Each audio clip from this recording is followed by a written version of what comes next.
నాకు బాగోదు, నా భర్తకి బాగోదు. అయితే నాకు ఇద్దరు కొడుకులు.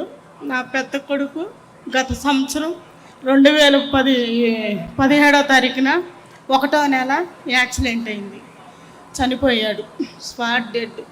అయితే దిక్కు తోచక, ఎందుకంటే ఆ బిడ్డే మా కాదర్న మమ్మల్ని చూసే బిడ్డ.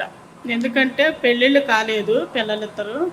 అయితే పెద్ద కొడుకు కాబట్టి వాళ్ళ నాన్నగారికి బాగోదు, నాకు బాగోదు అని ఆయనే బాధ్యత తీసుకొని 8 సంవత్సరాల నుంచి మా ఇద్దరికి బాగోకపోతే చూసుకుంటా ఉన్నాడు.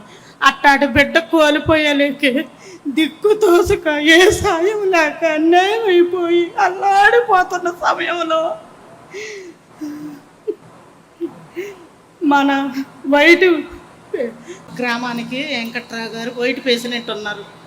వైట్ ప్రెసిడెంట్ గారు, తర్వాత కార్యకర్తలు మన బోదాల రమేష్ గారు, మరి పరిసిపోగు యమలు కార్యకర్తలు వచ్చి, అమ్మా నువ్వు ఇట్లా బాధపడుతున్నావంట, మన పార్టీ తరపున తెలిసింది, ఎందుకు బాధపడుతున్నావు, నీకే సాయం లేదని మేమున్నాము, మన చంద్రన్న ఉన్నాడు, లోకేష్ అన్న ఉన్నాడు, ఇట్లా సభ్యత్వం కట్టున్నావు, నీకు సభ్యత్వం వర్తించింది, నీకు 5 లక్షలు వస్తాయమ్మా, నువ్వు 100 రూపాయలు కట్టి సభ్యత్వం చేసుకున్నారు కదమ్మా, మీరు ఎప్పటి నుంచో మన పార్టీలో ఉన్నారు కదమ్మా, అందుకని మీరు బాధపడొద్దు, నువ్వు ఏడవద్దమ్మా, నీ బిడ్డనైతే మేము తెచ్చించలేం, కానీ మేము చేతనైన సాయం అయితే చేస్తామని వాళ్ళు ముగ్గురు వచ్చి 10,000 రూపాయలు ఇచ్చి, తర్వాత బీమాకి పెట్టుకోమ్మా, లోకేష్ గారు చేస్తారు సాయం, బీమా ఇద్దని లోకేష్ బాబు గారు పెద్ద మనసు చేసుకొని ఆ బీమా 5 లక్షలు పెట్టబట్టి,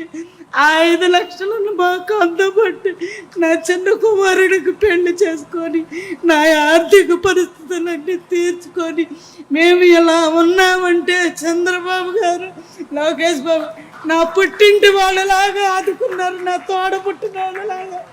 లోకేష్ బాబు గారు, చంద్రబాబు గారికి నేను జీవితకాలం రుణపడి ఉంటాను.